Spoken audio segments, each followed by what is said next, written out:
Okay, so Disruptor Flute. Cost 2 generic, it's an artifact flash. As Disruptor Flute enters the battlefield, choose a card name. Spells with the chosen card name cost 3 more to cast. Activated abilities of sources of the chosen name can't be activated unless they're mana abilities.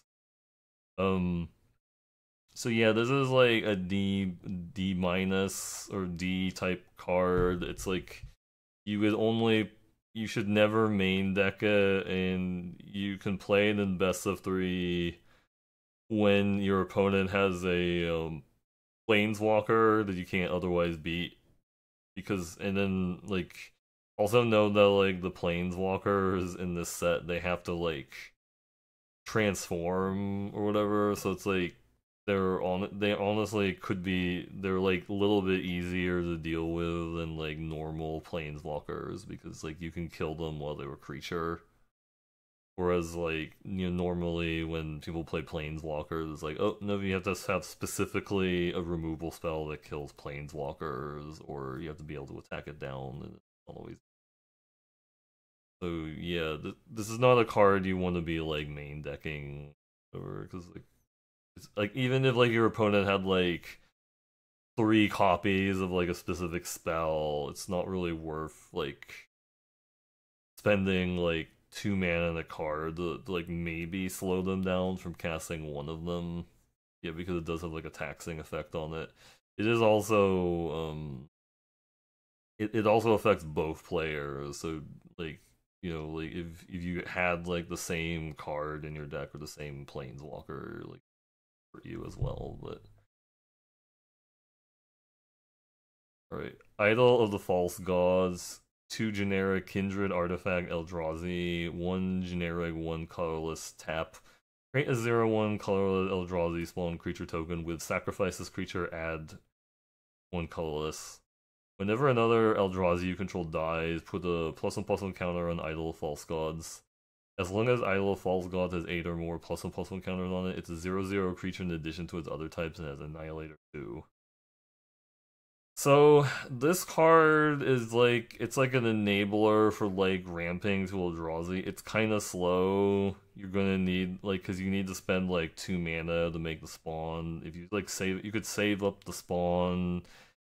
Um, this could technically get online kind of fast. Like if you are really like a dedicated Eldrazi deck, because it like gets the counters regardless of like what Eldrazi you control dies. So like your regular Eldrazi getting into combat or whatever, eating removal spell, it'll make it bigger.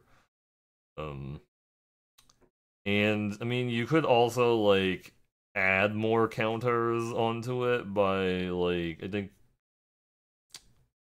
most of the things that like add a counter to something, say specifically a creature, but proliferate does exist in the format. So that is like an option for like speeding up the process of making it into an 8/8 trample annihilator, and like it will actually like continue to keep getting counters even after you turned it into a creature, like, assuming other stuff dies.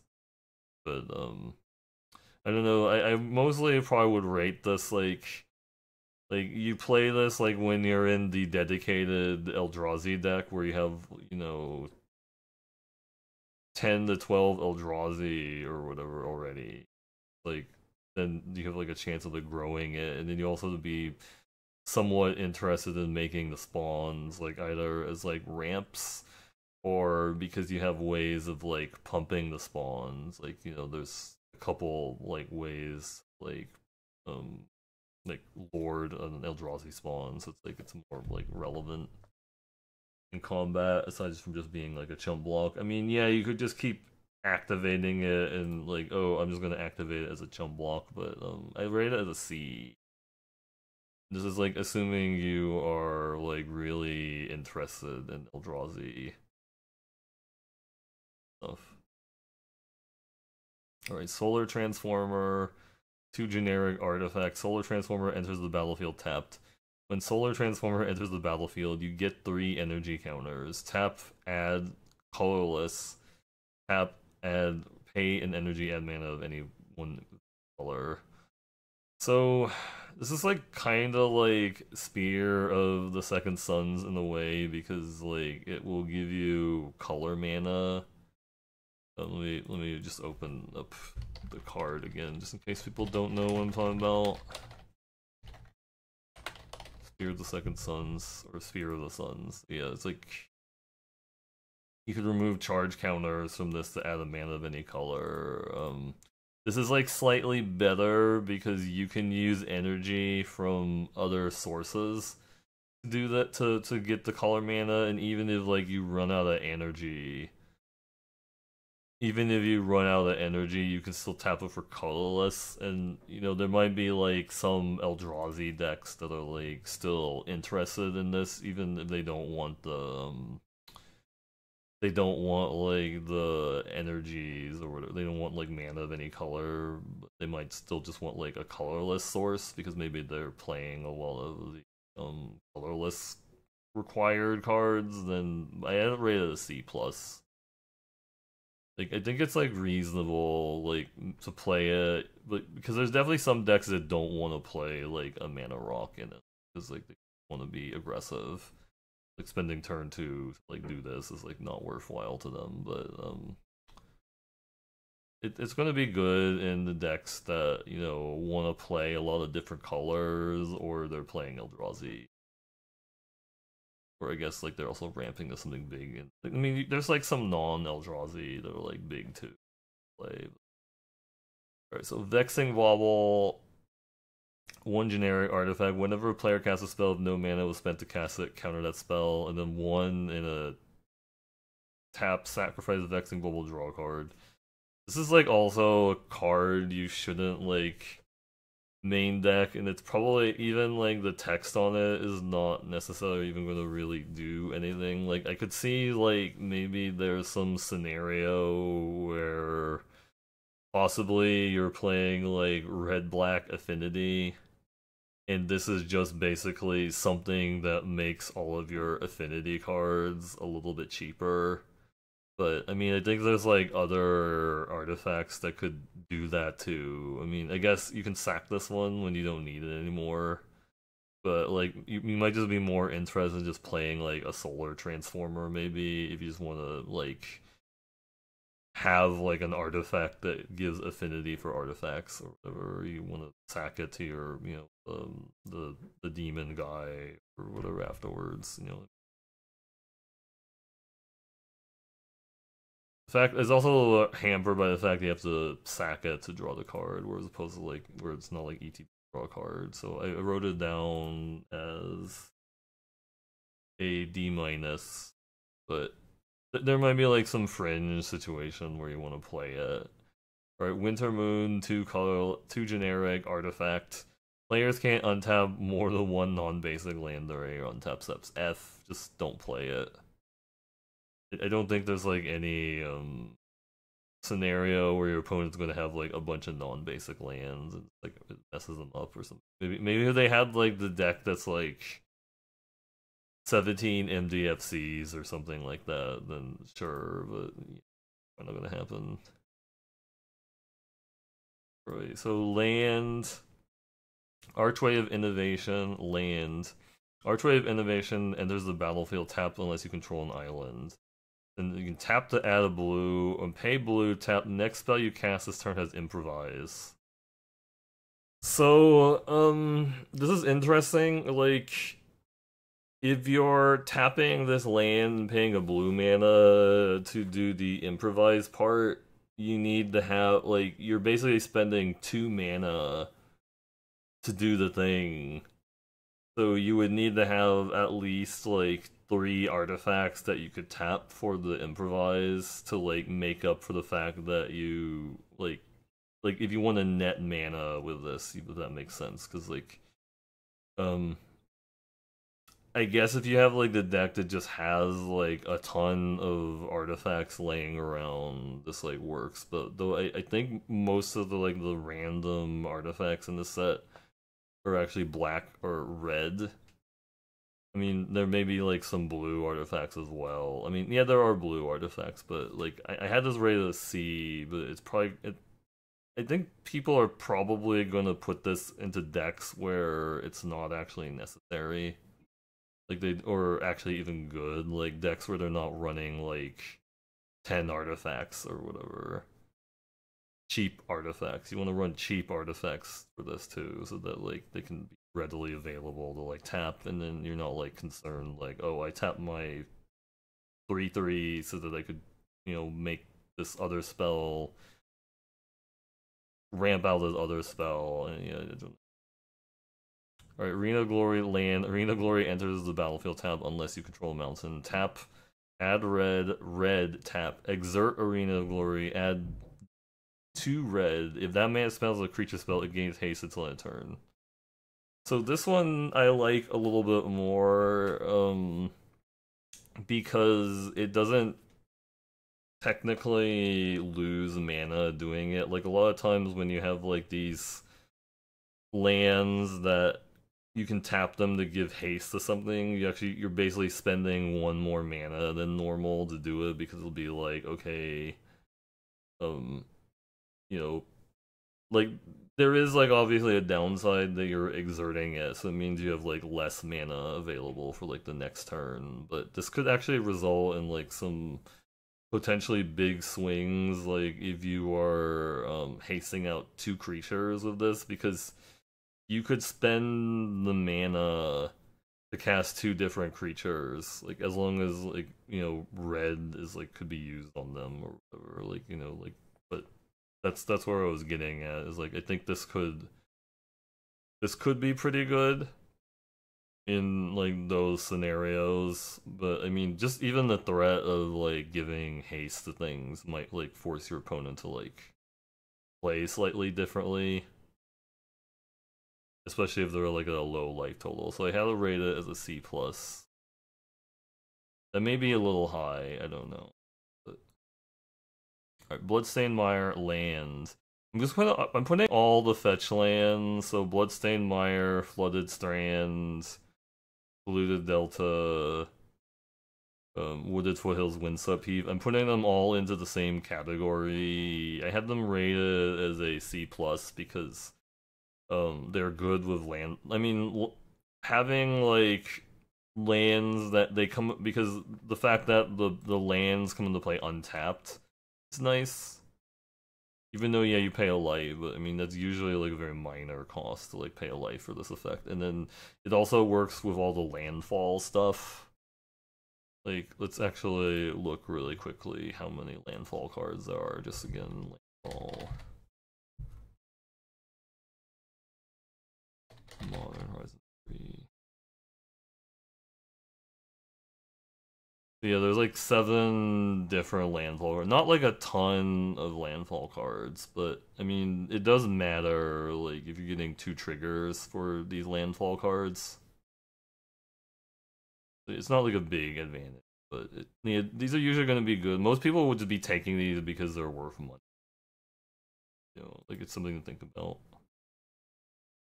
Alright, so landscapes, there's like a cycle of 10 landscapes, 1 for each wedge slash shard, or whatever you can see. It's like bountiful landscape, contaminated landscape, deceptive landscape, foreboding landscape, perilous landscape, shattered landscape, seething landscape, sheltering landscape, tranquil landscape, twisted landscape.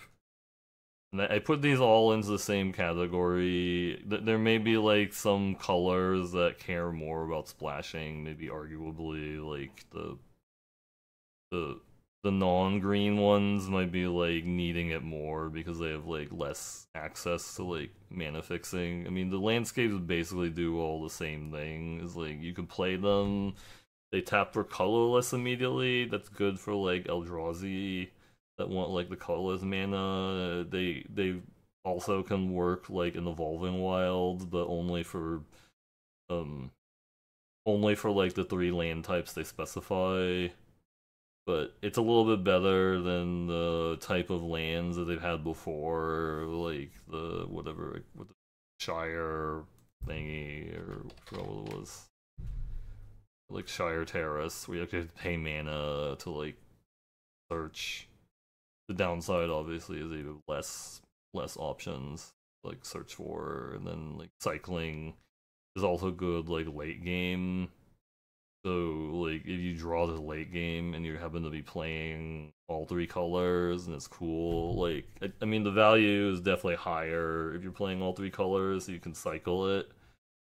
I had rated a C plus. The value might be a little bit lower again if you're like if you're only playing two of the colors and you have no option to cycle it. Like if you're just like saying I want to play a plains, or I mean I think it's still like reasonable to play these in a two color deck, just because you want the you still want the consistency. I wouldn't. I mean, I don't know how often people are gonna play monocolor decks. I wouldn't play it in a monocolor deck just for like the quote unquote theory of fixing, unless you have like a bunch of those brainstorms. The blue card that's like a pseudo brainstorm, then maybe. But I don't think that's like worth. All right, so now we're getting to the rest of the rare land cycle. Monumental Henge. Monumental Henge enters the battlefield tapped unless you control planes. And tap, add white mana, and then 2 generic, 2 white. Tap, look at the top 5 cards of your library.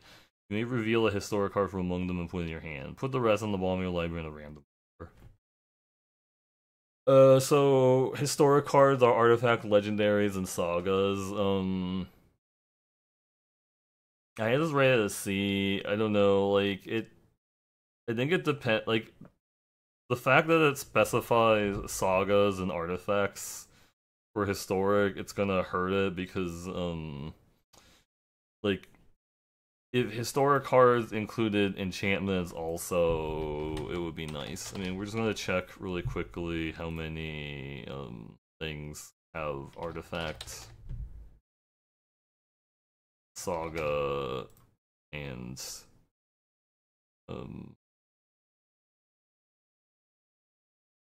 legendary, a super type legendary in the set.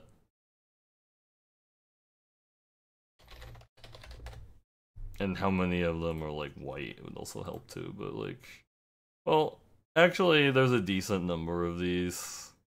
There's a decent number of cards that are like historic. And I mean it does look at 5 cards of your library. Like they did have like, I remember like Board the Weatherlight was like a card. Some of these are not actually really like playable. Like I don't think you should be playing the medallions, for example, but the fact that there's like this many like legendaries and sagas, I could definitely see it being like a C plus, or even maybe like a B minus in like a specific deck. But like white in particular, I mean, we can like filter by white also, like include one doesn't.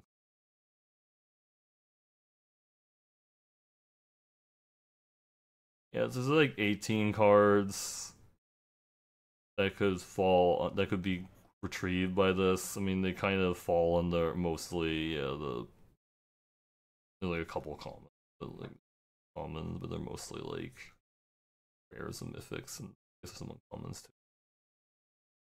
Yeah, I had like a C.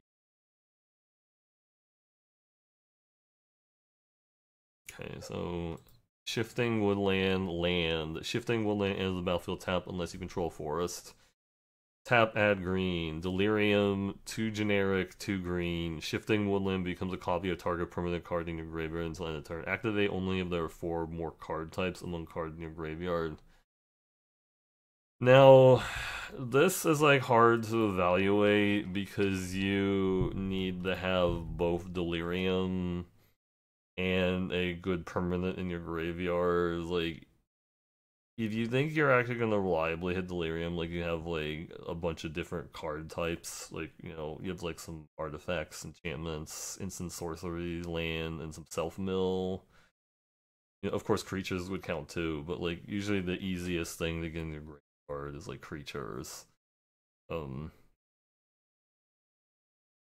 Maybe I don't know. I think like these types of cards usually don't like they don't like do super great, but the fact that like it's a land like isn't a big deal. Like it's not a big deal, or it's like because it's like almost like no cost really to put this in your deck. So you're just gonna put it in your deck, but like I wouldn't really like count on this actually being a copy of anything most of the time. So I would just put it as like a low C basically, possibly C minus, depending on like how much you really need it. But like if you have more card types and some self mill, it gets better.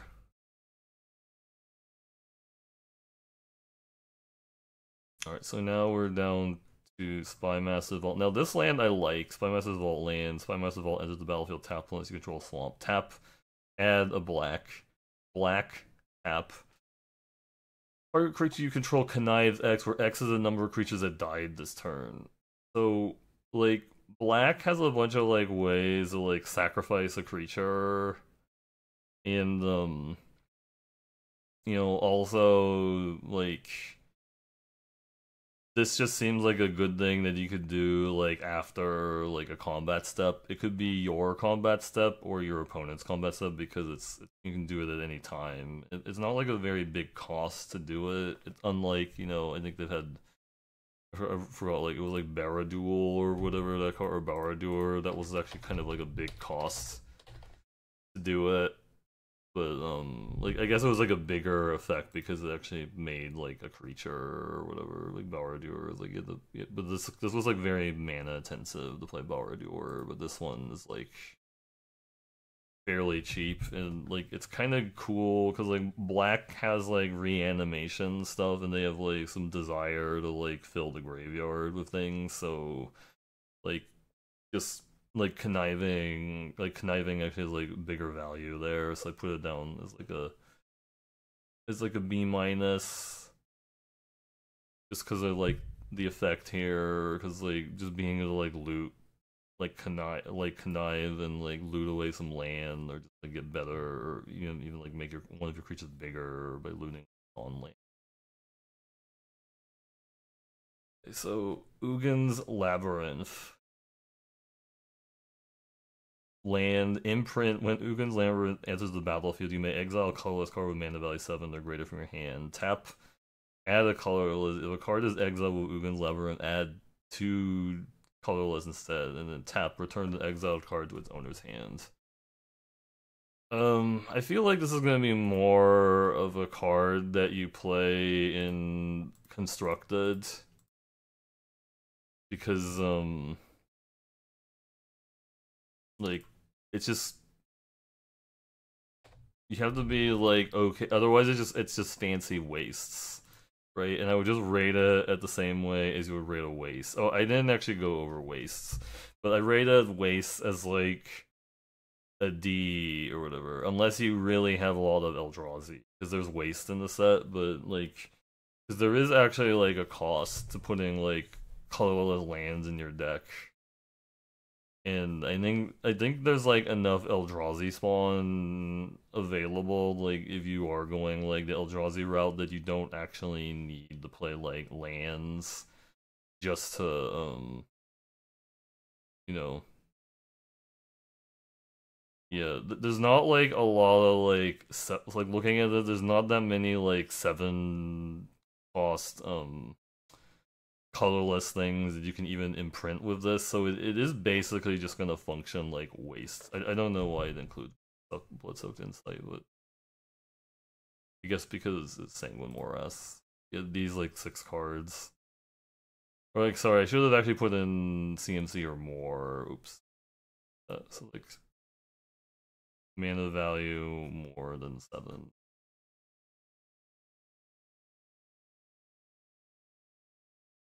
Okay, that helps. So there's 1, 2, 3, 4, 5, 6, 7, 8, 9, 10, 11, 12. I guess some of them are like mythics and rares.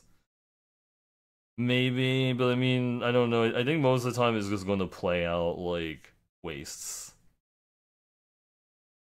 The Ugin's Labyrinth is just going to play out like wastes. And then, like, it could be a big deal. Maybe it's like a deep. Maybe it's like it's actually like a D plus C minus. Like if you are having like a lot of the the Eldrazi or whatever.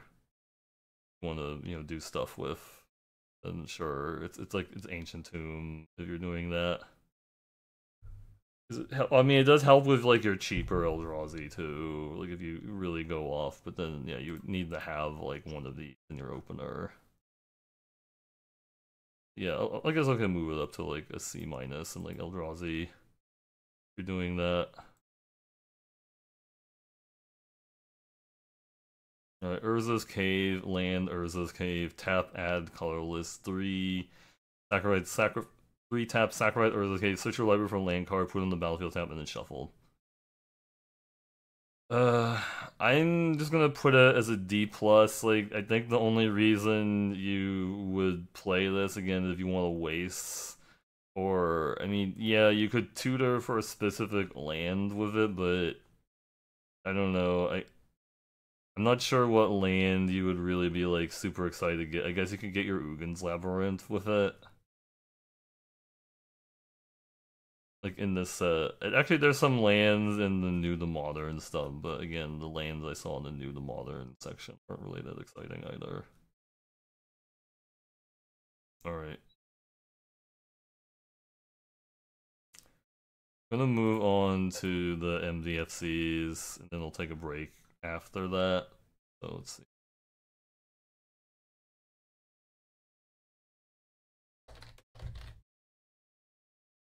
Actually, let me take a break now in case there was a lot of questions. There are a lot of questions. I'll say Domino Man, how's it going?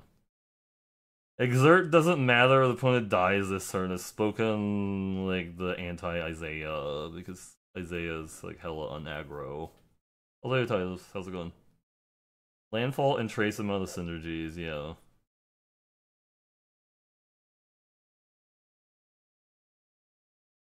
Oh, you like the landscapes more because they give colorless mana. That's fair. There's a little graveyard hate a common, yeah. Yeah, the Ugin's Labyrinth is really expensive because people want it for like EDH or I guess Tron also, but like yeah, it's like $80, $90.